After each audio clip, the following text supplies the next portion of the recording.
Je suis donc venu débattre avec les honorables députés et solliciter votre confiance et à travers vous, la confiance du peuple gabonais dont vous êtes ici les dignes représentants. La confiance, Monsieur le Président, sera le moteur et le socle sur lequel j'entends fixer l'action du gouvernement que j'ai l'honneur de conduire sous la haute autorité du président de la République, chef de l'État, son Excellence Ali Bongo Ondimba, au service du Gabon.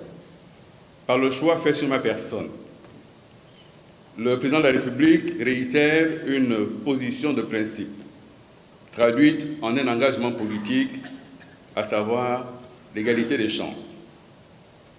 Ce concept qui signifie que dans un État de droit démocratique, le mérite et l'effort doivent toujours être récompensés. Maintenant donc, devant vous, ce 24 janvier 2023, je suis, Monsieur le Président, j'incarne le visage de l'égalité des chances. Monsieur le Président de l'Assemblée nationale, voici bientôt 7 ans dans le cadre du deuxième mandat que porte le président Ali Bongo Ondimba.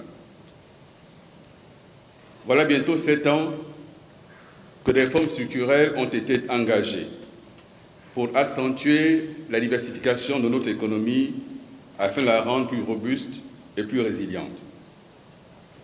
Voilà bientôt 7 ans que des efforts soutenus sont consentis, notamment dans la construction et la modernisation de nos infrastructures portuaires, aéroportuaires, scolaires, hospitalières et j'en passe. Voilà bientôt 7 ans que nous maintenons le cap sur la transformation du Gabon, tout en préservant notre vivre ensemble et la paix qui est notre héritage. Et cependant, il reste encore tant de choses à faire. Il en restera toujours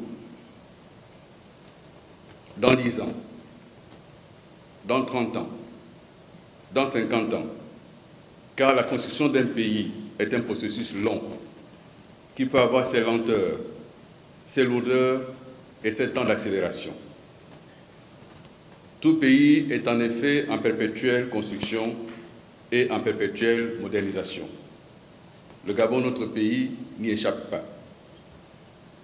Pour autant, parvenu à ce stade de notre mandat collectif, celui de la fin dans quelques mois du mandat présidentiel et de la législature en cours, il nous faut répondre à une double exigence.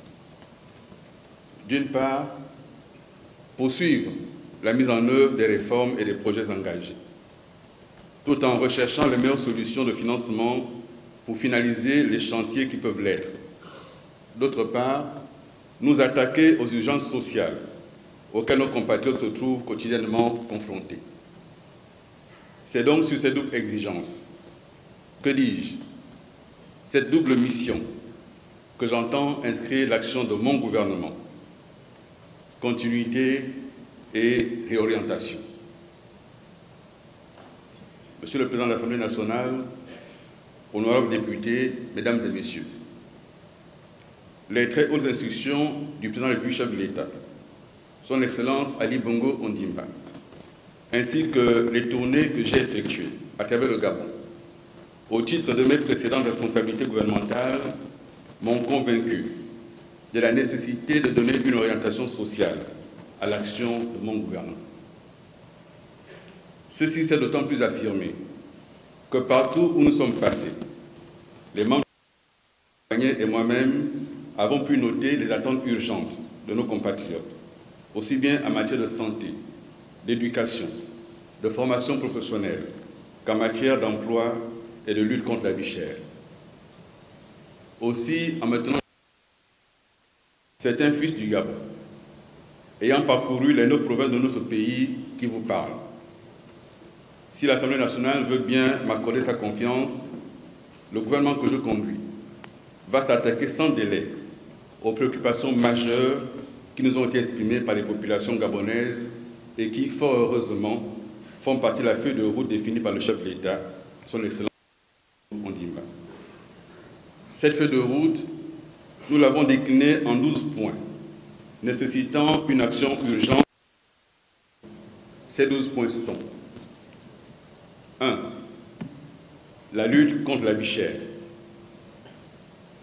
La hausse des prix des denrées alimentaires et d'autres biens de grande consommation crée le désarroi auprès de nos populations. En plus de certaines mesures déjà adoptées, notamment la nouvelle mercuriale des prix, le gouvernement va adopter d'autres mesures urgentes pour soutenir le pouvoir d'achat des ménages. Il s'agira, entre autres, de lutter contre la parafiscalité et de supprimer tous les prélèvements non prévus par la loi des finances et qui ont été créés par des textes réglementaires au niveau central, déconcentré ou décentralisé de l'État. Mais le pouvoir d'achat, honorable député, c'est aussi la question du loyer. J'engage le ministère de l'Habitat, en lien avec les collectivités locales, à mener une réflexion sur la structure et l'encadrement des loyers. De même qu'il importe de se pencher sur les plaintes récurrentes dans l'opinion relativement à la question foncière, qui fait déjà l'objet d'un important contentieux devant nos cours et tribunaux. Mon gouvernement s'engage à réviser la loi foncière afin de mieux protéger nos compatriotes face à la tentation de plus en plus forte de la spéculation et donc de l'appropriation indue de nos terres au détriment de leurs premiers occupants. 2. La route.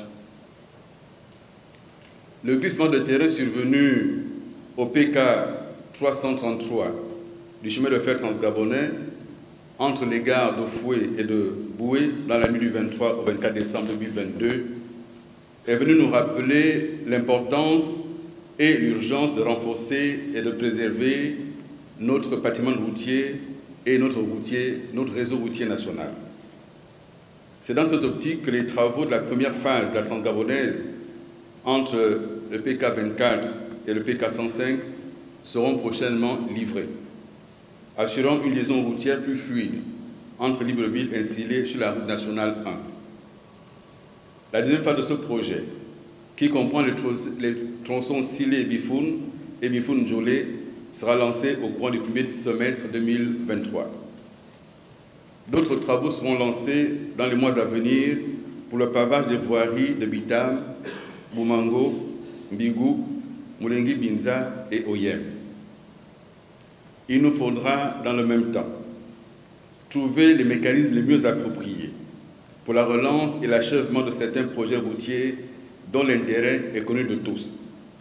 Il s'agit entre autres des tronçons Ovan-Makoku, Moanda-Bakumba, Ndédé-Chibanga, Chibanga-Mayumba et Forasol-Mbega. Qu'on s'entende bien. Mon engagement ici n'est pas de terminer ces tronçons de route avant le mois d'août 2023. J'indique clairement que mon gouvernement s'attachera à trouver des solutions en vue de la reprise et de l'achèvement de ces travaux. Par ailleurs, au-delà des chantiers routiers bitumés, il est important d'assurer la réhabilitation du réseau routier en terre, car son état de forte dégradation actuelle constitue une entrave à la liberté de circulation des populations, autant qu'elle constitue un goulot d'étranglement pour la circulation des biens. À cet effet, j'ai demandé au ministre des Travaux publics d'élaborer un programme d'urgence en vue de la reprise sans délai des travaux d'entretien des routes en terre, en entreprise comme en régie. Ce programme devra permettre la remise à niveau d'environ 1452 km de routes en terre, notamment l'axe majeur qu'est la voie dite économique reliant Libreville à Franceville par Alep. 3. Eau et énergie. Dans le domaine de l'eau et de l'énergie, nous allons accentuer les efforts déjà engagés par le gouvernement sur l'ensemble du territoire national afin d'améliorer l'accès à l'eau et à l'électricité. Cet effort soutenu se fera à travers 3 programmes principaux. Le programme Pied-Pal, d'un montant de 77 milliards de francs CFA pour le Grand Libreville, le programme PASMIR d'un montant de 35 milliards de francs CFA sur l'ensemble du territoire national et les projets prioritaires d'un montant de 11 milliards de francs CFA.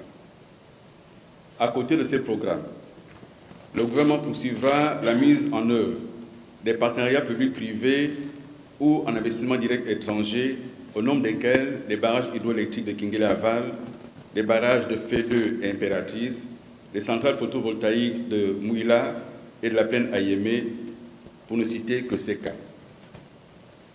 4. La santé. Concernant la santé, l'amélioration de l'offre de soins avec l'opérationnalisation des régions et départements sanitaires sera matérialisée par des chantiers dont la fin est prévue pour juin 2023. Il s'agit de la construction de l'Institut de maladies tropicales, de maladies infectieuses d'Ovendo, des hôpitaux de la Péri, d'un Zengayon, d'un Toum et d'un centre opérationnel d'urgence de santé publique. Il s'agit également de la réhabilitation de plusieurs infrastructures sanitaires à l'intérieur du pays, notamment à Akieni, Lekoni, Okonja, Moanda, Fugamu, Ndende, Ovan, Mvali, Mokeko, Minzik, Medoune et l'hôpital des Biens à Oyem. Ce programme se poursuivra par des travaux de réhabilitation des centres hospitaliers de Franceville, Mouila, Makokou, Port-Gentil et Oyem. Concernant les plateaux techniques, il est prévu la réhabilitation de la salle de cathétérisme cardiaque du CHU de Libreville, le renforcement des équipements de traumatologie au CHU d'Ovendo, l'acquisition des scanners pour l'hôpital de la Péri, le CHR de Franceville, Lambaréné, Koulamoutou et Port-Gentil. Pour le CHR de Tchibanga, cette structure sanitaire sera dotée d'une nouvelle centrale d'oxygène pour favoriser la reprise des interventions chirurgicales.